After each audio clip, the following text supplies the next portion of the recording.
banal na puso ni Jesus kami lumalapit, bukal ng pag-ibig na di nagmamaliw. Sa kanyang habag, kami muling binubuhay, at sa kanyang piling, kapayapa ay taglay. Pusong nasugatan dahil sa pag-ibig, sa krus ay naghandog ng buhay na matuwid. Tinatawag niyang lahat na magbalik loob, upang sa kanyang away matagpuan ang lunas. Kaya't sama-sama kaming nagpupuri sa puso ni Jesus na tapat na kanlungan. Pag-ibig niyang banal naway maghari sa simbahan at bayan magpakailanman. Sa ngalan ng Ama, ng Anak at ng Espiritu Santo, Amen. sumainyo ang Panginoon. At sumayo rin. Mga kapatid, ating inaalala ang kamahal-mahalang puso ni Jesus ngayong unang Biyernes ng buwan ng Hunyo. Ating ilapit ang ating mga pusong pagod na, ang mga pusong nag-aalala, ang mga pusong naliligaw, ang ating mga pusong nagdududa sa Kanya, para tayo'y makatanggap ng kapayapaan at panibagong galak. Sa mga pagkakataon na kung saan nanatili tayong naliligaw, nabubuhay sa pagkakasala, hilingin natin muli ang awa at pagpapatawad ng Diyos para tayo ay makitang karapat dapat makatanggap sa mga banal na misteryo.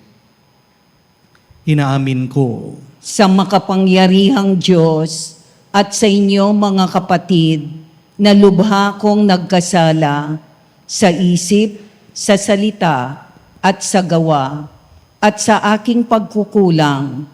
Kaya isinasamo ko sa mahal na Birheng Maria, sa lahat ng mga anghel at mga banal, at sa inyo mga kapatid, na ako'y ipanalangin sa Panginoong ating Diyos.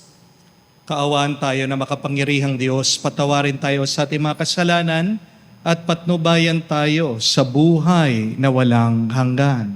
Amen. Panginoon, kaawaan mo kami. Panginoon, kaawaan mo kami. Kristo, kaawaan mo kami. Kristo, kaawaan mo kami. Panginoon, kaawaan mo kami. Panginoon, kaawaan mo kami. Manalangin tayo. Ama naming makapangyarihan, pagkaloob mo sa pagpaparangal namin sa puso ng anak mong minamahal, ang ngayong ginugunita namin, ang kanyang pag-ibig na aming pinakikinabangan. Naway kami pagindapating madaluyan, na nag-uumapaw na batis ng mga biyayang iyong bigay. Sa pamagitan ni Jesucristo kasama ng Espiritu Santo, magpa sa walang hanggan. Amen.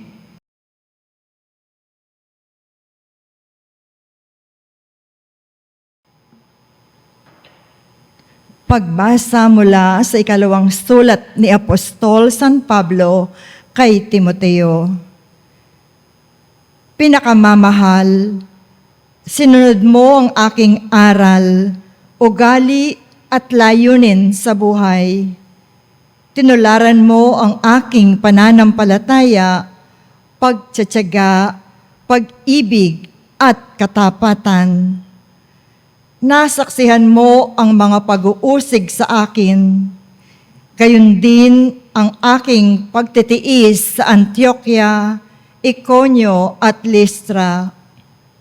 Ngunit sa lahat ng ito'y iniligtas ako ng Panginoon, at lahat ng may nais mamuhay ng matuwid bilang tagasunod ni Kristo ay daranas ng pag-uusig. Ang masasamay lalong magpapakasama. Ang mga manlilinlang ay patuloy na manlilinlang. at sila man ay malilinlang. Ngunit huwag mong tatalikdan ang mga aral na natutuhan mo at matibay na pinananaligan, yamang kilala mo ang nagturo nito sa iyo. Mula pa sa pagkabata, alam mo na ang banal na kasulatan ay nagtuturo ng daan ng kaligtasan sa pamamagitan ng pananalig kay Kristo Jesus. Lahat ng kasulat ay kinasihan ng Diyos at magagamit sa pagtuturo ng katotohanan, sa pagpapabulaan sa maling aral, sa pagtutuwid sa likong gawain, at sa pag-akay sa matuwid na pamumuhay. Sa gayon, ang lingkod ng Diyos ay magiging handa sa lahat ng mabubuting gawain. Ang salita ng Diyos. Salamat sa Diyos. Ang sa utos mo'y magmahal, papayapa iyong buhay. Ang sa utos mo'y magmahal, papayapa iyong buhay. Kay rami ng kaaway ko at mga mapang-alipin, ngunit ang iyong kautusan ay patuloy kong susundin. Ang sa utos mo'y magmahal, papayapa iyong buhay. Ang buod ng kautos ay salig sa katotohanan. Ang lahat ng tuntunin mo'y pawang walang katapusan. Ang sa utos mo'y magmahal, papayapa iyong buhay. Mga taong namumuno na dahop sa katarungan, usigin man nila ako, susundin ko'y iyong aral.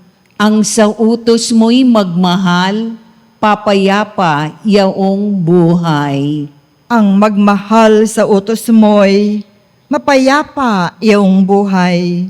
Matatag ang taong ito at hindi na mabubuwal. Ang sa utos mo'y magmahal, papayapa iyong buhay. Hinihintay ko ikaw, O Diyos, upang ako ay iligtas.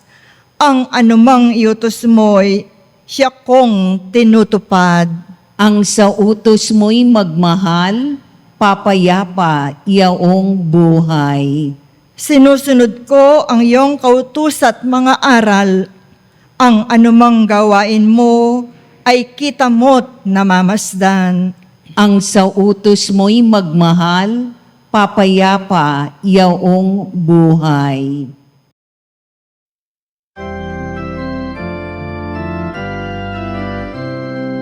Alleluia, Alleluia, Alleluia, Alleluia, Alleluia, Alleluia, Alleluia, Alleluia, Alleluia, Alleluia, Alleluia, Alleluia. Ang sa aking nagmamahal, tutupad sa aking aral, ama't ako'y mananahan. Aleluya, aleluya. Sumainyo ang Panginoon. At sumayo rin, Ang mabuting balita ng Panginoon ayon kay San Marcos. papuri sa iyo, Panginoon. Nung panong yon, samantalang nagtuturo si Jesus sa templo, sinabi niya, paanong masasabi ng mga eskriba na ang Mesiyas ay anak ni David? Si David na rin, ng kasihan ng Espiritu Santo, ay nagpahayag ng ganito, sinabi ng Panginoon sa aking Panginoon, maupo ka sa aking kanan, hanggang lubusan kong mapasuko sa iyo ang mga kaaway mo. Si David na rin ang tumawag sa kanya ng Panginoon. Paano magiging anak ni David ang Mesiyas? At nakinig ng mabuti sa kanya ang maraming tao. Mga kapatid, ang mabuting balita ng ating Panginoon. Pinupuri ka namin, Panginoong Esukristo. Magandang araw po muli sa inyong lahat. Welcome po sa ating banal na misa. Marami pong mga tao ngayon ang malungkot, hindi dahil sa mga nangyayari sa kanilang buhay na problema, mabigat, pagsubok o suliranin. Marami mga tao ang talagang malungkot dahil mali, masama at malungkot ang kwento na ginagawa nila sa kanilang mga isip. At ang pamagat, kadalasan na malungkot na kwentong ito ay ako at ang aking buhay. Halimbawa, alam ko naman po, marami sa inyo palaging sinasabi, ako na lang palagi ang kawawa. Lahat na lang ng masama yata nangyayari sa akin. Wala na akong magawang mabuti. Buti pa yung aking kapatid, napakaswerte. Ako, napakamalas ko. Hindi talaga titino itong aking asawa kahit na pagdasal ko siya, kahit na kausapin ko. Wala talagang kwenta ang sakripisyo ko sa kanya. Hindi na talaga ako makakabayad ng utang. Masyadong unfair ang buhay. Forever na lang akong mahirap. Dahil paulit-ulit mong sinasabi mga ito sa iyong isip, unti-unti mong pinaniniwalaan. At dahil pinaniniwalaan mo, nagiging totoo ito sa iyong karanasan. My dear friends, remember this. Most of our suffering does not come from life itself. Many of our burdens come from the sad story that we keep on telling ourselves. Hindi ang pangyayari ang laging sumisira sa atin. Minsan ang sumisira sa atin ay yung interpretasyon natin sa mga nangyayari. Halimbawa po, 2 ang taong nawalan ng trabaho. Yung isa, sabi niya, tapos ng buhay ko. Habang yung isa naman, sinasabi niya sa kanyang sarili, baka may mas magandang plano ang Diyos para sa akin. Pareho pong nangyari, hindi po ba? Pero magkaiba sila ng kwento. At dahil magkaiba sila ng kwento, magkaiba rin ang kanilang karanasan. Meron pong 2 tao, lubog din sa utang. Ang sabi po ng isa, wala na akong pag-asa. Pero yung isa, sabi naman niya, oo, mabigat ito, pero tutulungan ako ng Diyos. Parehas po, meron silang problema, di po ba? Pero magkaiba yung kanilang kwento. Mga kapatid, kapag mali ang kwentong pinaniniwalaan mo, kahit na marami pang biyaya na ipagkaloob ang Diyos sa'yo, malulungkot ka pa rin. Pero kapag tama ang kwentong pinaniniwalaan mo, kahit na marami kang problema, magkakaroon ka pa rin ng pag-asa. Kaya maganda pong pagmunihan ito, magandang itanong sa ating sarili. Ano ba ang kwentong pinaniniwalaan ko tungkol sa aking sarili? Dahil ang direksyon ng iyong buhay, madalas sumusunod sa kwento na paulit-ulit mong sinasabi sa iyong isip. Tingnan niyo po, balikan yung ating unang pagbasa tungkol kay San Pablo. Hindi naman po naging madali ang buhay niya. May pagtutol sa kanyang pangangaral. Marami siyang mga paghihirap na naranasan at minsan inuusig pa siya. Hindi po siya exempted sa problema kahit na ginagawa niya ang kagustuhan ng Diyos. Pero ano yung kwento na pinaniwalaan niya? Hindi niya sinabi sa kanyang sarili, kawawa naman ako. Hindi rin naman niya sinabi na, ang hirap maging Kristiyano. Wala po siyang pinahayag na wala na mangyayaring mabuti sa aking buhay. Ang kwento niya, balikan niyo, napakaganda ng sabi niya, niligtas ako ng Panginoon sa lahat ng ito. From all of these sufferings, from all of these hardships and difficulties, the Lord has rescued me.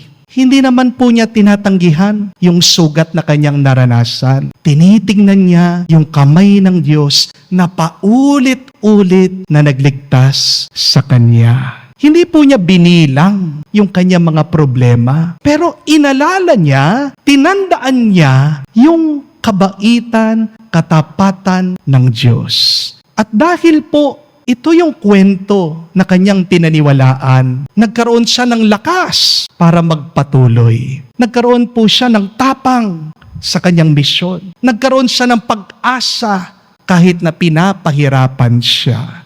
At ito din po ang ating narinig sa Ebanghelyo sa Mabuting Balita. Napansin niyo po ba ang tanong ni Jesus tungkol sa pagkakakilala sa Mesiyas? Sabi po ng mga eskriba, ang Mesiyas ay anak ni David. Tama naman. Pero sabi ni Jesus, kung anak lang siya ni David, bakit tinawag siya ni David na Panginoon? Sa madaling salita, gusto pong baguhin ni Jesus ang kwentong pinaniniwala ng mga tao tungkol sa Mesiyas. Akala kasi nila, ordinaryong tao lang siya. Akala nila, political na hari lang siya. Akala nila, tagapagligtas lang siya ng bayan ng Israel. Pero gusto ni Jesus makita nila, ano ang mas malalim na katotohanan? Hindi lang siya anak ni David. Siya rin po ay Panginoon ni David. Hindi lang siya tao, Diyos din siya. Hindi lang siya basta't leader, tagapagligtas siya. Hindi lang siya bahagi ng kwento. Siyang may akda, siyang may gawa ng kwento. Mga kapatid, madalas ganyan din tayo. Mali ang kwentong pinaniniwalaan natin tungkol kay Jesus. Aminin nyo, marami sa inyo ang tingin kay Jesus, tagapagbigay lang ng himala. Para po sa iba, si Jesus, emergency hotline lang. Kapag may problema sila, doon lang tumatawag. Kapag maayos na ang buhay nila, nakakalimutan na siya. Para po sa iba, si Jesus, parang insurance policy para hindi sila makapunta sa impyerno. Pero marami po sa atin nakakalimutan, siya ang Panginoon ng ating buhay. At kapag mali ang iyong pagkakakilala kay Jesus, magiging mali din ang kwento natin tungkol sa ating buhay. Kung tunay mong pinaniniwalaan, si Jesus ay Panginoon, Diyos, may hawak ng iyong buhay, siyang may huling salita ng iyong kwento, magbabago ang iyong buhay at ang karanasan mo. Mga kapatid, marahil hindi mo mababago agad ang mga problema mo. Marahil hindi mo rin mababayaran agad yung mga utang mo. Maaaring hindi mo rin mababago ang iyong asawa. O baka hindi ka agad gagaling sa iyong sakit.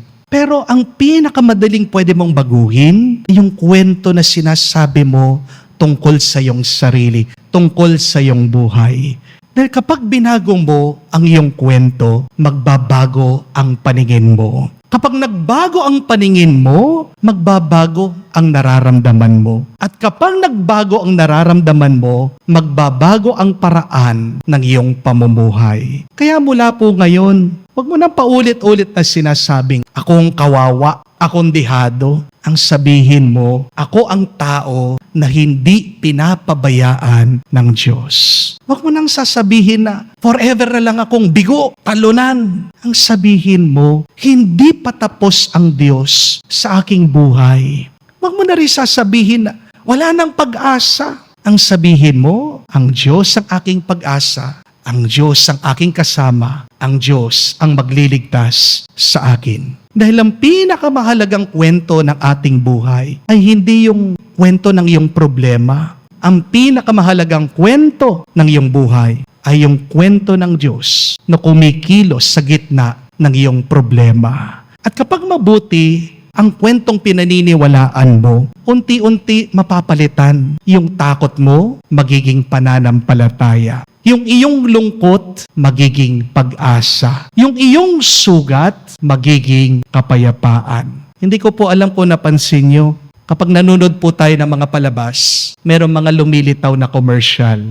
Di po ba? Kapag nanonood kayo ng TV, merong patalastas. Kapag nakikinig kayo ng radyo, meron po sisingit na mga announcement o mga paalaala. Kapag nanonood ka din, internet ka, sa Facebook, YouTube, meron din po mga advertisement. Di po ba? Di po natin maaalis ang mga yan. Nandun na sa sistema eh. Pero tingnan niyo po kung anong ginagawa ng mga advertisement na ito. Pinapakita nila kung gaano kaganda yung produkto. Halimbawa po, commercial ng soft drinks. Ipapakita niya kung gaano kasarap, gaano ito kalamig, na para bang kapag ininom mo, giginhawa ang iyong pakiramdam. Di po ba? Meron din mga iba, nagpapakita ng sabon, na kapag ginamit mo daw, puputi ka, kikinis yung balat mo, gaganda ka. Meron din po, advertisement tungkol sa alak, kinukumbinsi ka na kapag ininom mo, sasaya ka, darami yung mga kaibigan mo, at magiging lapitin ka na mga chicks. Paulit-ulit po nating napapanood, hindi po ba? Paulit-ulit tayong hinihikayat na maniwala dun sa produkto. At aminin natin, successful naman sila eh. Ang dami po mga tao napapabili, hindi po ba? Pero naisip ko po ito, kung ang mga kumpanya gumagastos po milyon-milyon para kumbinsihin tayo, maniwala tayo dun sa produkto, bakit kaya hindi natin kumbinsihin ang ating mga sarili? Maniwala po tayo sa sinasabi ng Diyos tungkol sa ating sarili. Yung ginagawa ng Diyos, yan po ay pagmamahal niya sa atin. Bakit po kaya hindi tayo gumawa ng sarili nating advertisement? Bakit kaya hindi tayo gumawa ng sarili nating commercial tungkol sa ating buhay? Subukan niyo po ito mamaya po pag-uwi niyo o kaya bukas ng umaga pagkagising niyo. Tumayo lang po kayo sa inyong salamin. Titigan niyo ang inyong sarili at sabihin niyo ito, pinagpala ka. Maraming bendisyon ang tatanggapin mo ngayong araw. Mahal ako ng Diyos. Hindi ako nag-iisa. Hindi ako pinapabayaan ng Panginoon.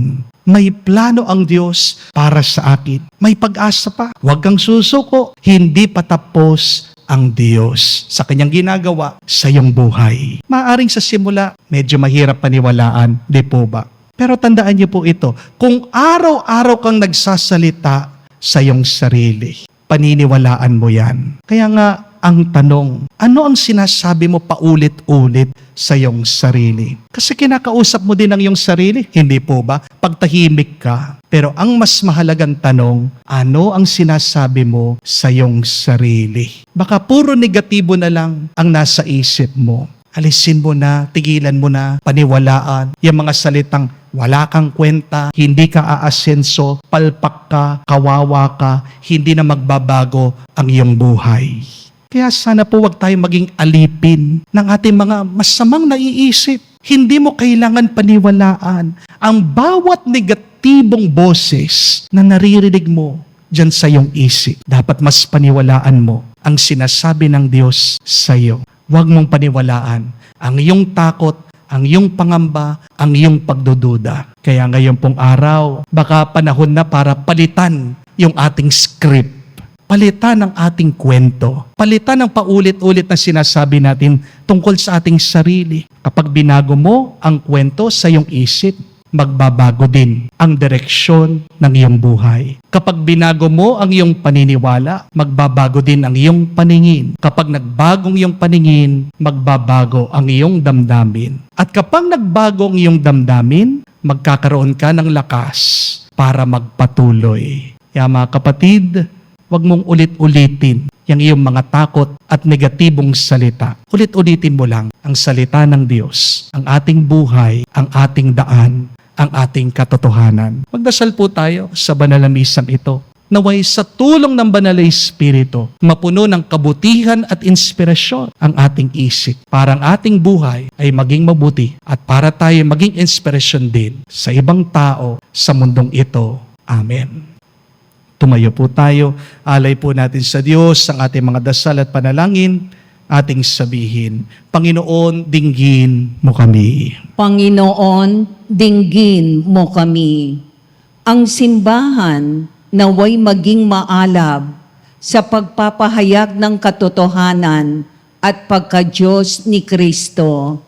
Manalangin tayo sa Panginoon. Panginoon, dinggin mo kami. Ang pagkakaisa, kapayapaan, at pagkakasunduan naway maging isang katotohanan, lalo na sa mga bansang ang mga tao'y nagdurusa sa diskriminasyon dahil sa lahi, kasarian, uri at relihiyon.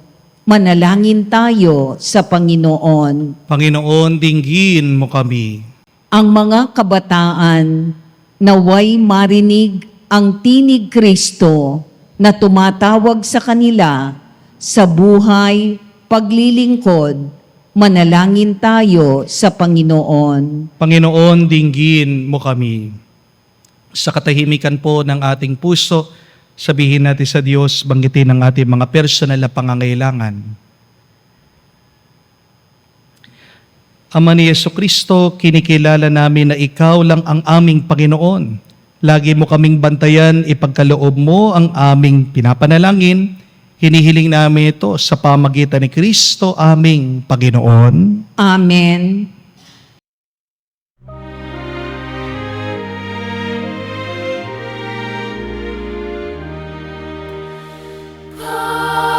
Panginoon, Panginoon, naririto akong inyong abang lingkod. Panginoon, Panginoon,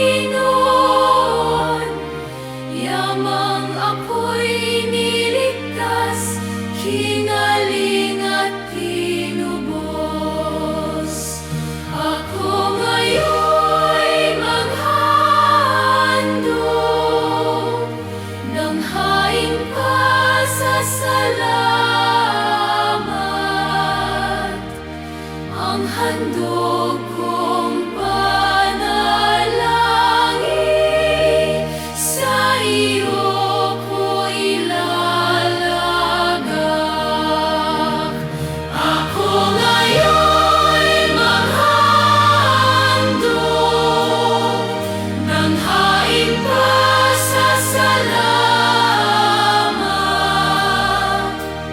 Ang handog kong panalangin, sa iyo ko ilalagak.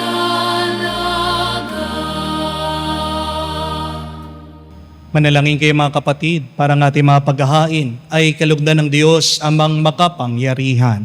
Tanggapin nawa ng Panginoon itong paghahain sa iyong mga kamay, sa kapurihan niya at karangalan, at sa ating kapakinabangan, at sa buong sambayanan niyang banal.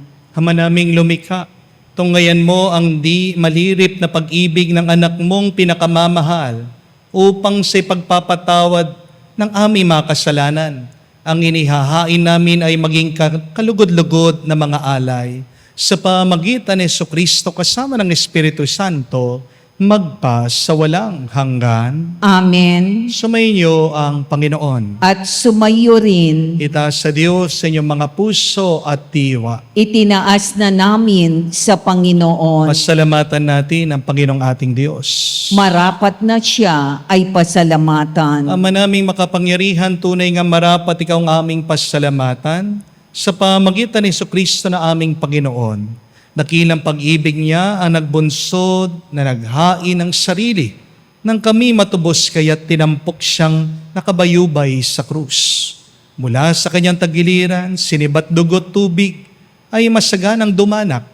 Kaya't sambayanan mo dito na banaag. Ito ang sangkatauhang naakit sa puso ng iyong anak na sumasagip sa mga dumudulog sa batis na kanyang pag-ibig. Kaya kaisa na mga anghel nagsisiawit ng papuri sa iyo. Nang walang humpay sa kalangitan kami nagbubunyi sa iyong kadakilaan.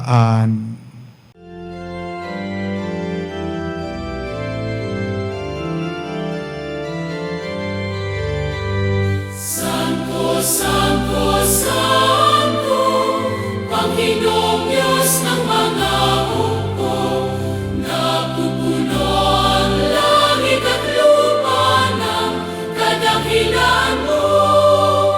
Hosana, Hosana, sa kainasan, pinagpalang na paririto sa ngalan ng Panginoon. Hosana, Hosana, sa kainasan. Hosana, Hosana, sa kainasan.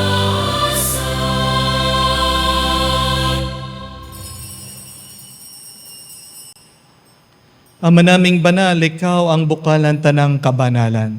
Kaya't sa pamagitan ng iyong Espiritu, gawin mong banal ang mga kaloob na ito upang para sa amin maging katawan at tugo ng aming Panginoong Hesus Kristo.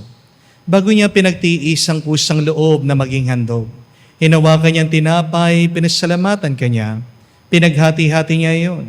Inabot sa kanya malagad at sinabi, "Tanggapin ninyong lahat ito at kanin. Ito ang aking katawan na ihahandog para sa inyo."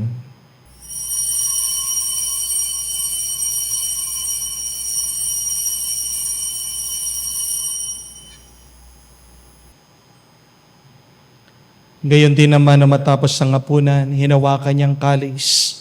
Muli kanyang pinasalamatan. Nabot niya ang kalis sa kanya malagad at sinabi, "Tanggapin ninyong lahat ito at inumin. Ito ang kalis ng aking dugo, ng bago at walang hanggang tipan. Ang aking dugo na ibubuhos para sa inyo at para sa lahat, sa ipagpapatawad ng mga kasalanan. Gawin ninyo ito sa pag-alaala sa akin."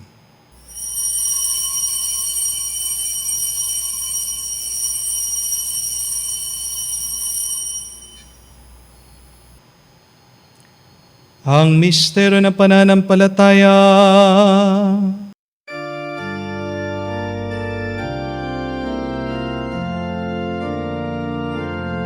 Si Kristo ay namatay, si Kristo ay nabuhay,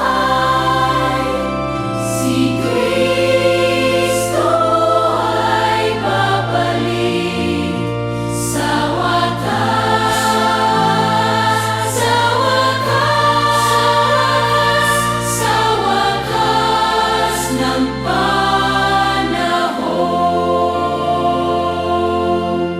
Ama, ginagawa namin ngayon ang pag-alaala sa pagkamatay at muling pagkabuhay ng iyong anak. Kaya tinialay namin sa iyong tinapay nagbibigay buhay at ang kalis sa nagkakalob ng kaligtasan. Kami nagpapasalamat dahil kami yung minarapat na tumayo sa harap mo para maglingkod sa iyo.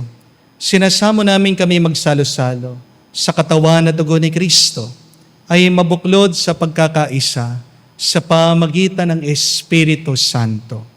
Ama, lingapin mong iyong simbahan laganap sa buong daigdig. Puspusin mo kami sa pag-ibig.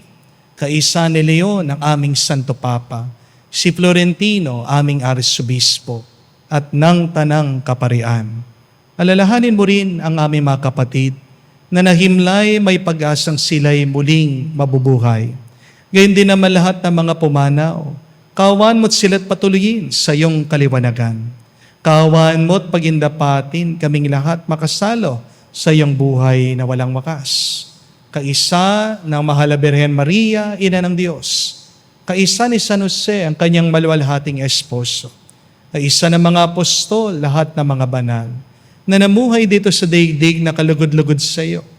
May pagdiwang nawa namin ng pagpupuri sa ikararangal mo sa pamagitan ng iyong anak aming Panginoong Jesucristo. Sa pamamagitan ni Kristo, kasama niya at sa Kanya, ang lahat ng parangal at papuri ay sa iyo, Diyos Ama, makapangyarihan, kasama ng Espiritu Santo, magpasawalang hanggan. Amen, Amen,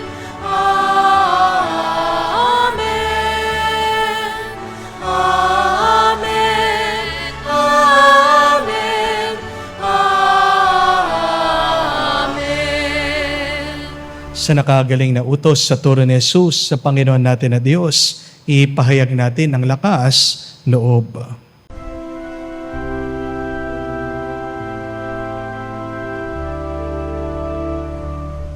Ama namin, sumasalangit ka, sambahin ang ngalan mo, mapasa amin ang kaharian mo,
Hinihiling namin kami, Diyos, sa lahat ng masama, pagkalooban ng kapayapaan araw-araw, ligtas sa kasalanan, ilayo sa lahat ng kapahamakan, samantalang aming pinanabikan ang dakilang araw na pagpapahayag ng tagapagligtas sa aming si Heso Kristo. Sapagkat iyo ang kaharian at ang kapangyarihan at ang kapurihan magpakailanman. Amen. Panginoong Heso Kristo, sinabi mo sa mga apostol, kapayapaan ang iniwan ko sa inyo, ang aking kapayapaan binibigay ko sa inyo. Tungayan mong aming pananampalataya at huwag ang aming pagkakasala. Pagkalooban mo kami ng kapayapaan at pagkakaisa ayon sa iyong kalooban, kasama ng Espiritu Santo, magpa sa walang hanggan. Amen. Kapayapaan ng Panginoon ay laging sumainyo. At sumayo rin. Magbigayan po tayo ng kapayapaan sa bawat isa. Peace with you po. Kapayapaan po sa inyong lahat.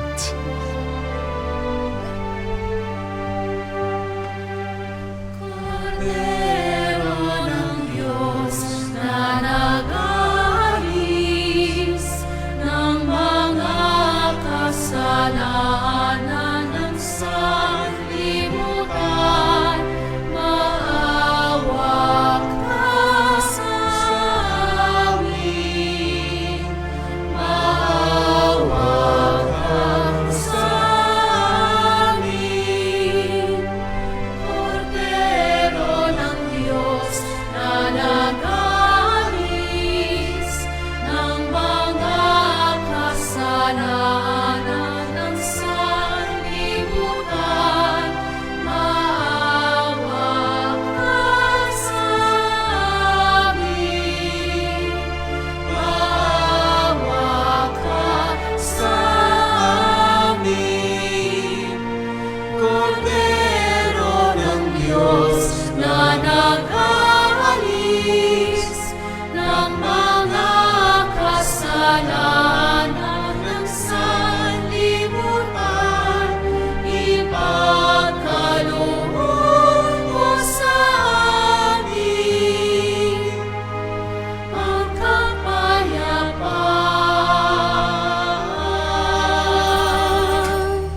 Mga kapatid, naririto ang ating Panginoong Jesucristo, ang Kordero ng Diyos. Siya nag-aalis sa mga kasalanan ng sanlibutan. Mapalad tayong lumalapit sa piging ng Kordero.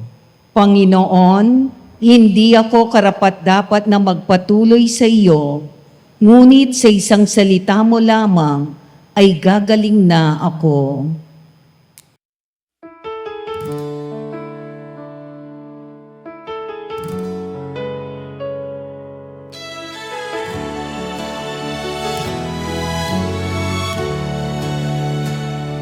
Lumapit tayo sa banal na puso ni Jesus. Sa hapag ng buhay tayo'y magsalo. Tanggapin ang kanyang katawan at dugo, at sa kanyang pag-ibig tayo'y magpapuno. Mula sa iyong puso dumadaloy ang awa. Buhay na nagbibigay pag-asa't biyaya. Sa bawat komunyon tayo'y binubuklod upang maging saksi ng kanyang pagtubos. O Jesus na maamo at mapagpakumbaba, hubugin mo ang puso namin, iyong nilikha. Naway sa pag-ibig mo kami mamuhay, at sa iyong kaharian magalak magpakailanman.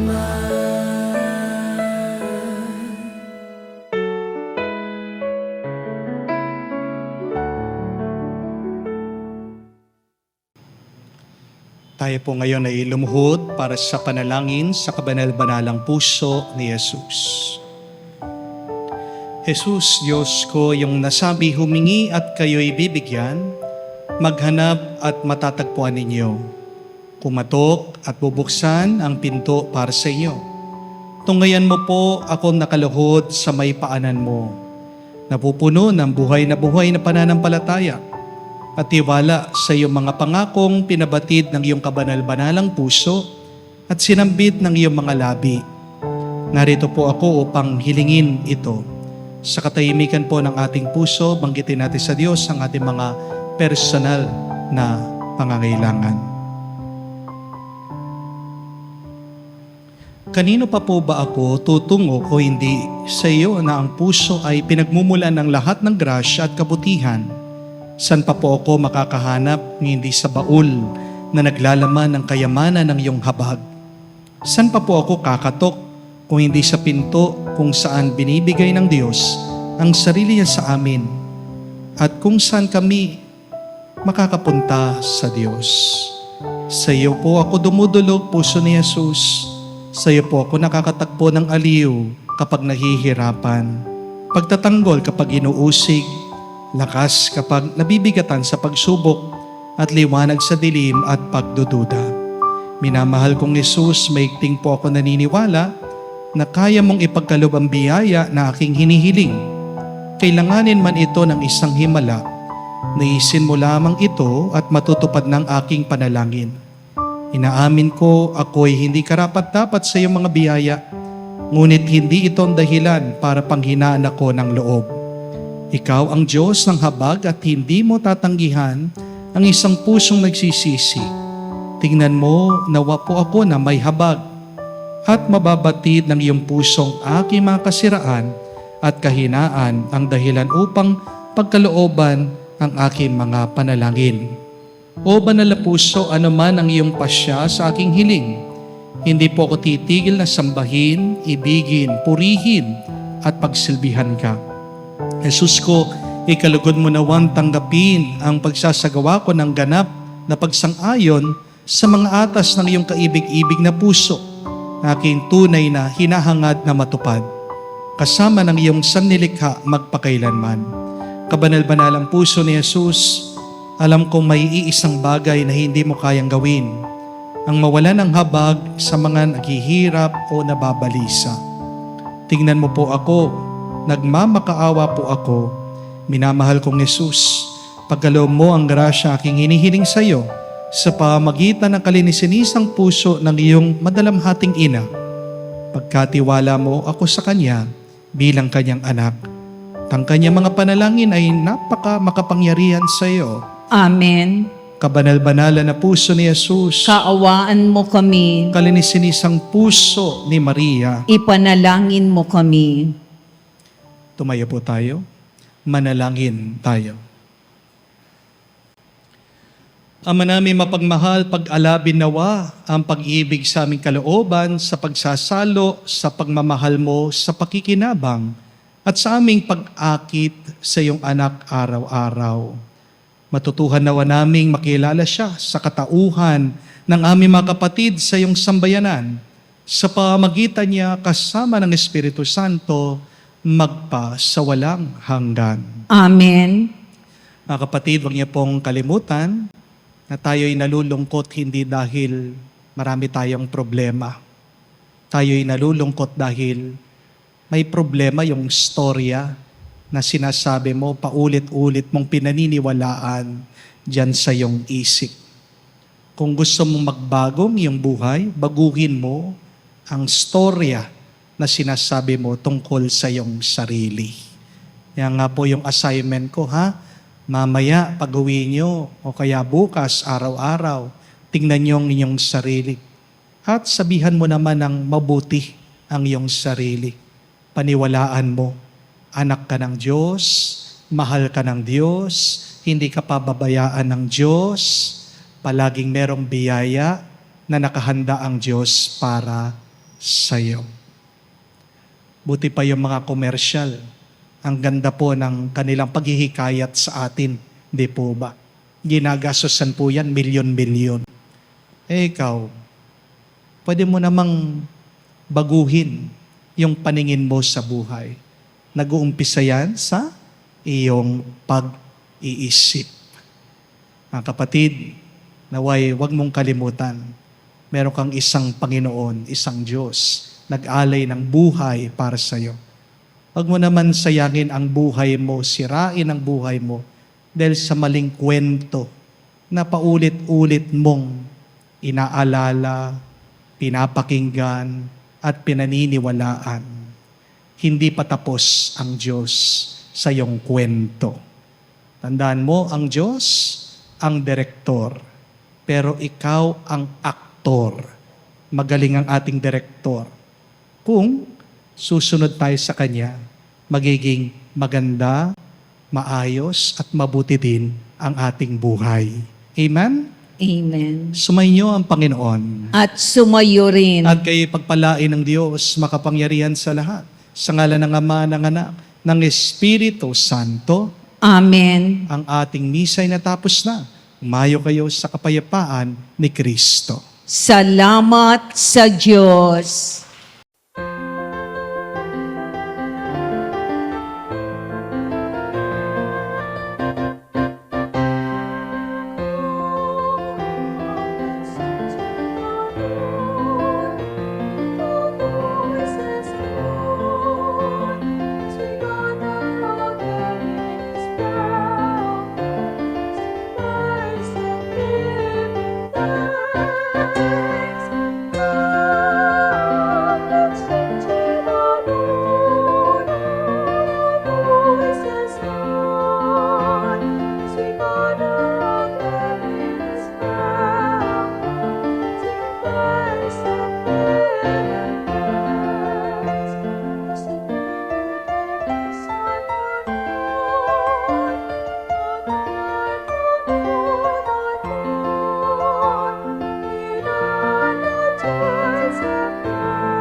Panginoon.